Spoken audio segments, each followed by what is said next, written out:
Mesdames et messieurs, bonjour et bienvenue à vous donc dans cette nouvelle édition de votre journal de 15h. Voici les principaux titres.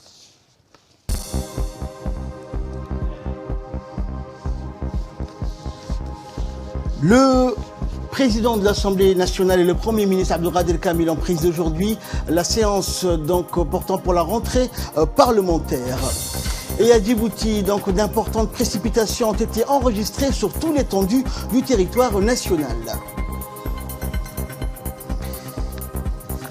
Et dans l'actualité internationale, Nicolas Sarkozy fixé donc ce mardi sur un renvoi en correctionnel. Bonjour à tous. L'Assemblée s'est réunie donc aujourd'hui pour les travaux de la séance dite budgétaire de l'année 2019. Les parlementaires ont fait leur rentrée ce matin sous un ciel nuageux. Des retrouvailles donc. Cet événement important national a été marqué par le discours du président de l'Assemblée nationale, Mohamed Ali Ahmed, qui a mis l'accent sur la responsabilité des parlementaires, sur l'ensemble des principes visant à consolider les valeurs démocratiques et les valeurs citoyennes. La nécessité d'améliorer la qualité du travail parlementaire et l'adoption d'une approche de gouvernance afin d'être à la hauteur des aspirations des citoyens et servir ainsi l'intérêt public. Outre l'examen de certains textes dont l'urgence est établie, la dite session sera essentiellement consacrée à l'examen et à l'adoption du projet de loi des finances initiales 2020.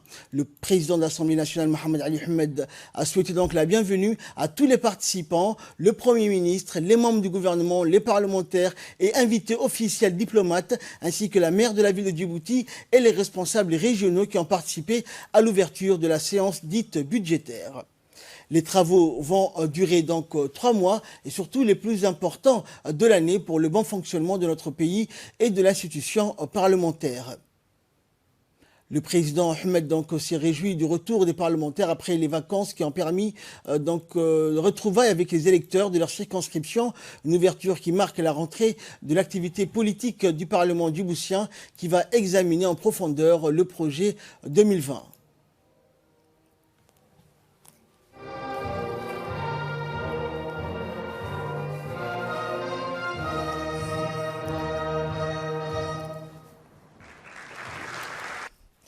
Des échanges donc soutenus seront d'actualité entre le gouvernement et les parlementaires durant les travaux sur le projet de budget et sur les nombreux sujets d'actualité durant ces 3 mois. L'ouverture de la session budgétaire a été précédée par d'importantes initiatives politiques du président de la République avec un remaniement du gouvernement à la veille du mois béni du Ramadan et des feuilles de route pour chaque membre du gouvernement. De nouvelles attributions ministérielles dont une nouvelle charge pour le Premier ministre de coordonner notamment l'action du gouvernement en plus de la coordination de l'administration. Les nouvelles lignes politiques ont été tracées pour le gouvernement avec une nouvelle manière de gouverner, marquant une rupture avec les anciennes habitudes. Une unité de suivi de l'action gouvernementale a été créée à la primature, placée directement sous l'autorité du Premier ministre. Le gouvernement traduira dans son action le renouveau politique voulu par le président Ismaël Omar Guelleh. La politique budgétaire du gouvernement se situe dans la droite ligne de la politique gouvernementale. Les principes de la nouvelle gestion exigée du gouvernement seront rigueur et transparence. Cette volonté présidentielle d'engager le peuple djiboutien à mieux connaître ce que le gouvernement fait va s'étendre à l'Assemblée nationale. S'étend bien naturellement à l'auguste Assemblée. Le Premier ministre a affirmé dans son intervention que tous les membres du gouvernement sont volontaires pour une participation plus active des parlementaires à l'exécution de la politique budgétaire dont les travaux vont débuter demain, mais aussi à toutes les actions gouvernementales. Et dans son intervention lors de l'ouverture de cette séance budgétaire ce matin, donc, le président de l'Assemblée nationale, Mohamed Ali Ahmed, a précisé donc l'ordre du jour de la présente session ordinaire qui sera consacrée à l'examen et au vote du projet de budget de l'État 2020 avec une mention spéciale au ministre du Budget qui a donc déposé dans le délai de rigueur les projets de loi de règlement et la loi rectificative des finances 2018 et 2019. On l'écoute. Bienvenue à tous au sein de cet hémicycle et merci d'honorer par votre présence cette séance d'ouverture de la session budgétaire du Parlement. Les 90 prochains jours dédiés à la tenue de nos séances budgétaires seront sans doute les plus importants de l'année pour le bon fonctionnement de notre pays et de notre institution. Je suis heureux de vous retrouver, chers camarades, après des vacances parlementaires qui vous ont permis, je n'en doute pas, de vous plonger au cœur de vos circonscriptions pour renouer avec vos électeurs et avec plus généralement le peuple djiboutien pour vous enquérir de leurs aspirations et vous enrichir de leurs doléances. Je tiens également à saluer à l'occasion, chers collègues, votre participation aux réunions, cérémonies et événements qui se tiennent en dehors des murs de notre Assemblée. Votre présence est toujours appréciée et honore notre institution. Mon enthousiasme est d'autant plus fort que durant l'été, ce haut lieu de la démocratie djiboutienne est quant à lui resté ouvert et fut le théâtre de nombreux événements, notamment de nombreuses et fructueuses formations. Ce fut également l'occasion d'accueillir de nombreuses délégations de parlementaires du monde entier, dont celle, bien sûr, donc, du groupe d'amitié France-Djibouti. Cette rencontre bilatérale entre homologues a sans nul doute renforcé nos liens séculaires et ouvre un nouvel horizon pour nos deux institutions et nos deux pays. Nous sommes dans la deuxième année de cette législature. Et plus que jamais, notre institution s'élance de nouveaux défis dans nos obligations. Et dans son intervention, le Premier ministre Abdelkader Kamil Mohamed a indiqué donc pour parler de politique budgétaire et a annoncé que le gouvernement va poursuivre à traduire dans son action le renouveau politique. On écoute le Premier ministre. L'ouverture de la session budgétaire marque symboliquement la rentrée de l'activité politique de cette auguste Assemblée et donc donne le rythme habituellement à l'ensemble du pays. Son point d'ordre en est l'examen du budget qui exprime la politique gouvernementale en chiffres. C'est ainsi qu'à l'occasion d'un échange soutenu entre le gouvernement et les députés sur de nombreux sujets d'actualité, avant même d'intervenir sur le contexte budgétaire, je voudrais vous exposer comment, à court et à moyen terme, le gouvernement traduira dans son action le renouveau politique voulu par le président de la République. Mesdames et messieurs, l'unité technique de suivi des projets, ce que nous appelons le terme générique Delivery Unit, la DU, sera chargée de donner objectivement et en temps réel les états d'avancement des projets engagés et les résultats obtenus. De ce fait, les ajustements seront possibles et les corrections pourront être apportées et les résultats seront clairement connus. L'engagement pris par le président de la République devant le peuple deviendra concret et mesurable. La gestion de la politique gouvernementale deviendra transparente. Cette réforme de la politique gouvernementale constitue une des plus grandes avancées démocratiques de notre pays. Les électeurs sauront à l'avenir exactement non seulement si ce qui est dit par le gouvernement est fait, mais c'est aussi dans quelles conditions elle est réalisée. La mise en place de l'unité de suivi de l'action gouvernementale et les procédures de fonctionnement sont réalisées avec l'assistance d'un bureau d'études extérieures. Tous les partenaires de développement en sont associés au fonctionnement de cette unité. Compte tenu du financement disponible pour la création de cette unité, les membres du gouvernement se sont entendus pour prioriser dans un premier temps deux secteurs qui sont l'énergie et le tourisme. Lequel choix a été validé par le chef de l'État. Pour témoigner de cette nouvelle transparence pour tous, vont vous être présentés les projets politiques sectoriels du tourisme et de l'énergie, dont l'avancement et les performances seront évaluées. La période concernée s'étend sur les années 2020 à 2024. Le Premier ministre a poursuivi son allocution en indiquant que les architectures économiques que sont les ports, la zone franche internationale de Djibouti, le train et la prochaine nouvelle route Tadjoura-Balhou qui est en phase terminale joueront leur vecteur de croissance économique et impacter également la création d'emplois. Cela, donc, a-t-il poursuivi, nous permet de rester compétitifs dans la région mais aussi au niveau international. Réécoutons le Premier ministre. La première grande priorité nationale continuera à être orientée vers un développement rapide, que Djibouti devienne une plateforme moderne de transport et de services pour toute la région. La concurrence avec les autres pôles de développement étrangers nous motive pour que nous soyons les plus performants, ce qui permettra la répartition des richesses à tous. La grande zone franche, commerciale et industrielle établie au Pétavin, avec un nouvel hôtel, vient d'y être achevée. La construction projetée d'un atelier de réparation navale et aussi la construction d'un terminal pour l'arrivée du gaz de l'Éthiopie vont compléter le pôle de développement. Ceci sera générateur de nouveaux emplois. L'avenir est plein de promesses en cela. Il faut que nous orientions les formations pour répondre à cette nouvelle demande. Le réseau ferré sera complété par un réseau routier rénové et moderne sur la RN1. Le port de Djibouti, sa zone d'activité économique et sa zone franche seront ainsi bien reliés à leur hinterland.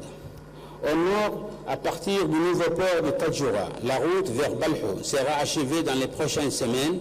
Elle permettra de développer tout le nord du pays. Ici, de nouveaux emplois et de nouvelles activités économiques y seront créés. Le développement économique de cette région sera relancé. Cette base économique permettra aux investisseurs nationaux et étrangers de s'établir pour faire fructifier leur investissement. C'est notre objectif car pour cela, ils créeront de nombreux emplois. Le travail est déjà entrepris pour ajuster notre formation à l'économie du pays.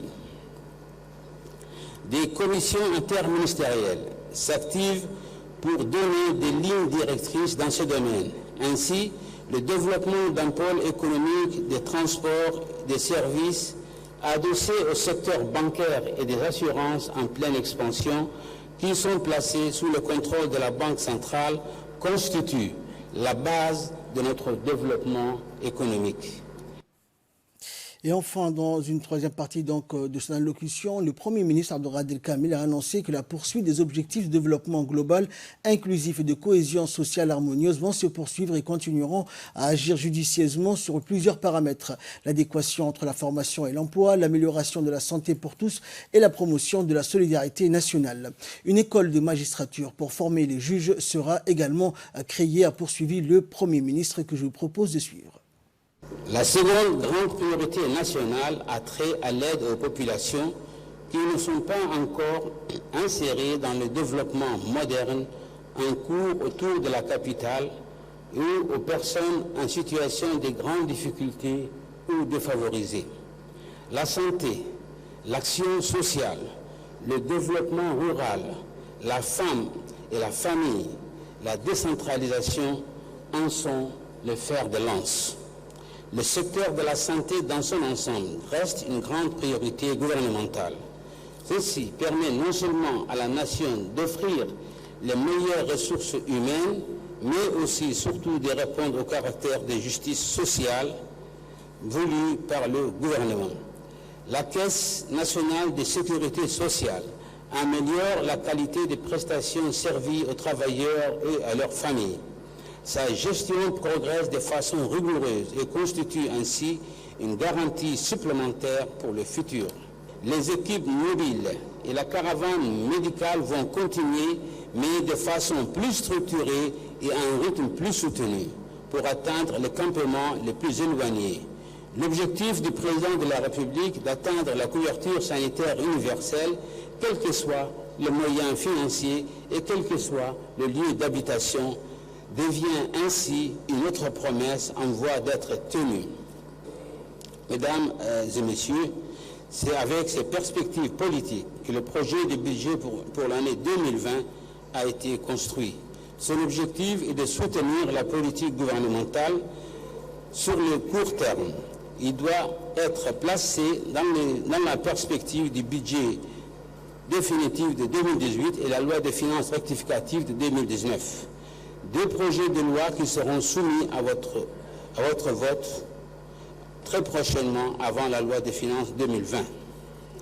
Le budget 2020 a été préparé dans un contexte économique mondial mitigé avec un taux de croissance variant entre 1,5 et 2,5% pour les pays avancés, de 6,3 en moyenne pour les pays émergents et de 3,2 pour les pays de la région du Moyen-Orient. La conjoncture nationale est quant à elle marquée par un taux de croissance de 5,6 en 2018, en hausse de près de 10% sur celui de 2017. Le ministre de la Santé, Mohamed Warsamadiri, a présidé ce matin au Palais du Peuple un atelier de validation des résultats de l'enquête nationale axée sur la nutrition diligentée par le département de la Santé avec l'appui précieux de l'UNICEF et de l'Union européenne. L'événement s'est déroulé avec la participation du ministre du Travail et de la ministre de la Femme et de la Famille. À noter également que les données définitives et actualisées issues de cette nouvelle enquête sur l'état nutritionnel qui fut conduite grâce à la méthodologie SMART ont donc été dévoilées en présence de la coordinatrice résidente des systèmes des Nations Unies, Barbara Menzi, et un parterre de représentants d'organismes internationaux et de partenaires techniques et financiers tels que l'OMS, l'USAID, le PAM, la Banque mondiale, le PNUD, la FAO et le HCR. Mené en étroite collaboration avec l'Institut national des statistiques de Djibouti, l'objectif de cette enquête SMART est d'évaluer l'état nutritionnel des enfants de moins de 5 ans. Qui correspondent aux orientations stratégiques de la vision 2035. L'objectif numéro 1, c'est zéro pauvreté. L'objectif numéro 2, c'est zéro malnutrition. Et l'objectif numéro 3, c'est une population en bonne santé. Je pense que ça fait partie de nos engagements à tous ici dans cette salle. Notre projet d'appui à la résilience essaye d'attaquer le problème de la pauvreté en milieu rural de façon globale. Vous me direz, c'est ambitieux, avec cette composante santé qui est gérée par l'UNICEF et qui a produit cette enquête qui, à mon avis, est extrêmement importante.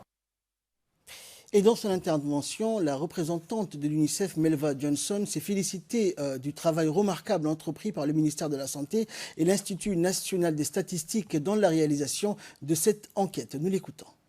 Nous nous félicitons pour le travail remarquable entrepris par le ministère de la Santé et l'Institut des statistiques de Djibouti dans la réalisation de cette enquête, tant sur les aspects techniques que logistiques. L'enquête de nutrition SMART de cette année 2019 visait à fournir non seulement des données actuelles sur la situation nutritionnelle, mais aussi sur les pratiques d'alimentation chez les nourrissons et les jeunes enfants et la couverture en vitamine A chez les enfants de 6 à 59 mois. Résoudre à court, moyen et long terme le problème de malnutrition demeure l'un des défis majeurs et préoccupants des partenaires au développement en République de Djibouti. Et pour sa part, le ministre de la Santé, Mohamed Warsamadiri, a d'emblée salué l'implication de la communauté et la participation inclusive de toutes les parties prenantes qui ont permis de garantir les gages de qualité et de fiabilité, et ce tout au long de la mise en œuvre de cette enquête. L'enquête nationale de nutrition, dont le résultat vient de vous être exposé, s'inscrit dans les efforts déployés par le gouvernement de la République de Djibouti pour atteindre les objectifs de développement durable et en particulier ceux définis dans l'ODD 3. Permettez-moi d'ores et déjà à cet stade de féliciter toutes les parties prenantes et reconnaître en particulier l'engagement de l'UNICEF et de l'Union européenne dans la réalisation de cette enquête. Mes remerciements s'adressent également aux femmes et hommes, citoyens djiboutiens, sans lesquels cette enquête n'aurait pu aboutir. Elle constitue pour nous une source d'informations actualisées et de qualité pour la planification et la formulation de futures stratégies de lutte contre la malnutrition et les retards de croissance à Djibouti. Nous bénéficions aujourd'hui d'une fenêtre d'opportunité sans précédent, marquée par un rehaussement de la lutte au niveau des priorités nationales et d'une accélération des financements de la lutte contre la malnutrition en République de Djibouti. La santé, l'agriculture, les ressources animales et halieutiques, l'éducation des bases, l'autonomisation de la femme, la protection sociale, l'eau, l'hygiène et l'assainissement sont autant de domaines auxquels la nutrition pourrait contribuer et à l'inverse dont elle pourrait tirer parti. Comme l'a déclaré le président de la République, son Excellence, chef du gouvernement, son Excellence, M. Ismaël Omar Guelleh, nous devons nous mobiliser ensemble autour de la nécessité de conférer à notre pays les relents indispensables à son essor économique. Fait divers à présent, la rentrée parlementaire d'aujourd'hui a coïncidé ce matin avec l'arrivée des pluies saisonnières, puisque les 4 saisons n'existent pas donc dans cette partie de la corne de l'Afrique. Nous allons donc passer de la saison chaude à la saison fraîche. Et depuis hier soir, on constate des fortes précipitations qui ont été enregistrées sur l'ensemble du pays. Dans la capitale notamment, les précipitations ont débuté hier soir vers 22 h et ont continuer donc toujours ce matin par intermittence. Déjà des flaques d'eau visibles dans certains quartiers et sur certaines grandes artères de la capitale. Les régions ne sont pas en reste puisque les pluies des saisons ont couvert les régions, surtout celles en altitude. Et selon les prévisions, la météo de Djibouti annonce des risques de précipitations aujourd'hui encore sur l'ensemble des régions ainsi que sur la capitale. Cet après-midi, le ciel restera couvert et les risques de nouvelles précipitations sont fortes, surtout dans la soirée et toujours dans les zones en altitude. À cet effet, le secrétariat d'État à la jeunesse et au sport informe la population que les CDC, les centres de développement communautaire, sont à la disposition des personnes victimes de ces précipitations. À l'initiative du président de la République, le plus grand barrage du pays donc est d'ores et déjà opérationnel. Il s'agit du barrage de l'amitié djibouto-turque, communément appelé barrage de Ouéa. Mohamed Abdelrahman nous en dit plus. Après 2 années de travaux, le barrage d'amitié djibouto-turc ou barrage de Ouéa est désormais opérationnel. Avec les dernières précipitations enregistrées dans le secteur du Grand Bara, le barrage enregistre en effet près de 5,4 millions de mètres cubes d'eau pour une capacité maximale de 14 millions de mètres cubes d'eau. Ce projet, initié par le chef de l'État, M. Ismaël Omar Guelleh, pour de multiples objectifs, dont notamment atténuer les effets néfastes des inondations sur certaines zones de la capitale, mais aussi pour retenir l'eau des pluies afin de développer l'agropastoralisme, est devenu aujourd'hui une réalité palpable. Le ministère de l'Agriculture prévoit à cet effet la distribution de parcelles de terrain sur les 2 berges du barrage aux investisseurs nationaux ou étrangers ayant les moyens et les capacités de promouvoir des projets agricoles viables. Chacun peut constater de visu aujourd'hui ce véritable lac sorti de terre en contrebas du carrefour d'Arta. Financé par l'Agence internationale de coopération turque à hauteur de 17,5 millions d'euros et construit par une entreprise turque, le barrage de Ouéa est en phase actuellement de finition pour des travaux qui doivent s'achever définitivement dans les 3 mois à venir. Le ministère de l'Agriculture, qui est le maître d'ouvrage de la construction de ce barrage, a supervisé les différentes étapes de ces travaux, notamment suivis par la direction des grands travaux. Le directeur des grands travaux au ministère de l'Agriculture a effectué d'ailleurs une visite à la tête d'une délégation de son département hier pour évaluer les travaux de finition de ce barrage. M. Aouled a à cette occasion informé que l'accès au barrage était strictement réglementé, indiquant aux riverains que la baignade était strictement interdit. Le résultat que vous voyez ici aujourd'hui, qui est ce lac sorti de terre, résulte d'une volonté politique forte du président de la République pour développer l'agropastoralisme, mais ceci aussi s'inscrit dans le cadre d'une coopération amicale et franche entre la République de Djibouti et la République de Turquie. Toujours en nouvelles du pays, l'Assemblée extraordinaire de la Croissant-Rouge de Djibouti s'est clôturée donc hier. L'objectif premier de cette réunion a été de présenter la feuille de route organisationnelle sur laquelle le comité intérimaire devrait s'appuyer et pour mener donc les réformes intentionnelles dont l'organisation a besoin. En effet, en présence des partenaires du mouvement international de la Croix-Rouge et du Croissant-Rouge, la Fédération internationale de la Croix-Rouge et du Croissant-Rouge, le comité international de Croix-Rouge et de Croissant-Rouge britannique, les membres du comité intérimaire se sont accordés sur les grandes orientations décrites dans la feuille de route qu'ils devront mener durant cette phase de transition avant l'Assemblée générale. Les grands chantiers sur lesquels devront travailler donc ces comités sont un cadre d'action légale pour les volontaires, la révision des textes statutaires et réglementaires du Croissant-Rouge de Djibouti et la mise en place d'un plan stratégique. Aujourd'hui, donc, sur demande de l'UGP Prodermo du ministère de l'Agriculture, avec la participation de la préfecture, du conseil régional et des représentants des comités bénéficiaires, s'est tenu à Dikil un atelier régional d'achèvement du projet Prodermo. Outre les bénéficiaires, autorités régionales, cet atelier de clôture du projet a vu la participation du chargé de la mission de la Banque mondiale, Médouard et Sandrine Broca, membres de la mission de supervision.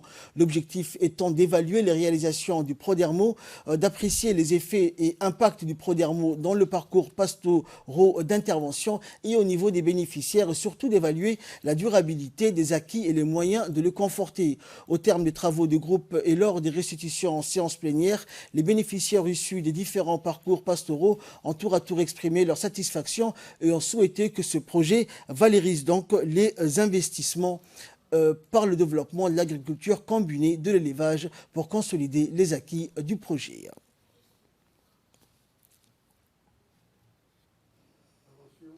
Au niveau des bénéficiaires, évaluer la durabilité des acquis, les voies et moyens de les conforter. Et enfin, tirer les leçons pour les interventions futures. Je voudrais rappeler au passage que les projets de développement rural communautaire et mobilisation des eaux, connus sous le sigle du Prodermo, initié en 2012, prendra fin le 31 décembre de cette année. Cette année, au service d'une population vulnérable, aussi bien dans les régions de Dikil, Tadjoura, Obok.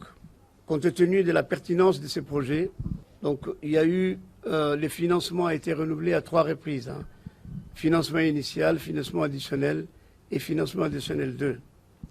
Durant toutes ces années, l'équipe de l'UGP a œuvré inlassablement pour que les activités priorisées par les bénéficiaires et inscrites dans le schéma d'aménagement hydraulique et pastoral.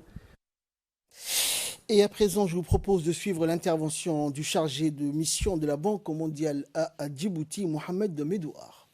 Pour nous, un atelier très important.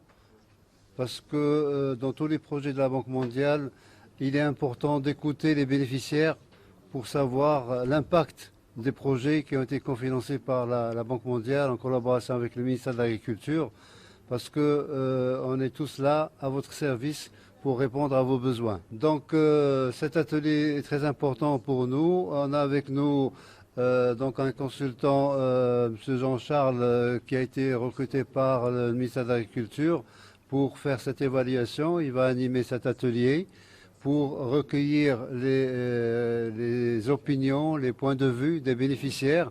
Et on voudrait écouter les femmes parce que les femmes ont un rôle important à jouer.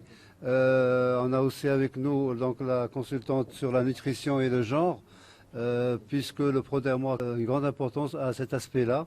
Et on voudrait recueillir leur avis sur ce qu'a fait le Prodermo, ses résultats, et surtout comment assurer la durabilité au-delà de la clôture du projet. Et encore une fois, je vous remercie pour votre implication et pour votre participation à cet important projet de développement rural. Et enfin, pour clore l'actualité nationale, direction la région d'Arta, où dans le cadre de la tournée de prise de contact, le nouveau préfet de la région d'Arta, Mohamed Cheikh Hassan, s'est rendu donc dimanche dans la localité de Wea. Une importante foule composée de jeunes, des femmes, des notables de cette localité ont accueilli chaleureusement le préfet et sa délégation en chant et danse traditionnelle devant la résidence du président du conseil régional.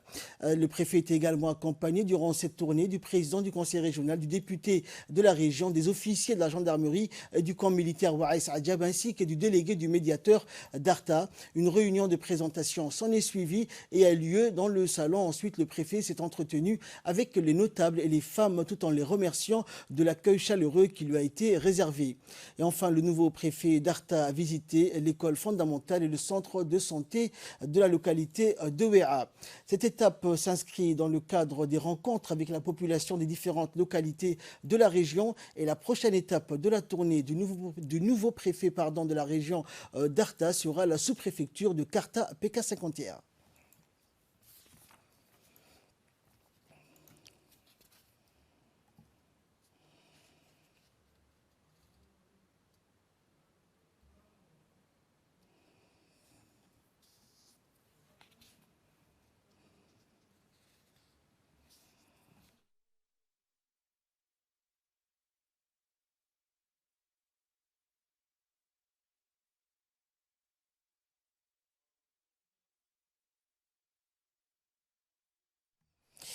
Et enfin, pour clore cette édition Actualité internationale, nous vous le disions donc en début de cette édition, Nicolas Sarkozy a fixé donc aujourd'hui sur un renvoi en correctionnel. La Cour de cassation dira aujourd'hui donc si elle confirme ou non le renvoi de l'ex-chef d'État et de 13 autres personnes devant le tribunal correctionnel. La tenue de ce projet avait été ordonnée en 2017, mais elle est suspendue depuis 2 ans et demi en raison d'une longue bataille procédurale. Une décision donc en mai du Conseil constitutionnel a toutefois rendu quasi inéluctable le procès de Nicolas Sarkozy pour financement illégal de campagne électorale, un délit passible d'1 an de prison et de 3 750 000 € d'amende. Pour contester son renvoi, Nicolas Sarkozy avait brandi le principe de non bis idem, selon lequel une personne ne peut pas être sanctionnée 2 fois pour les mêmes faits. Il estime avoir déjà été définitivement condamné par le Conseil constitutionnel en 2013.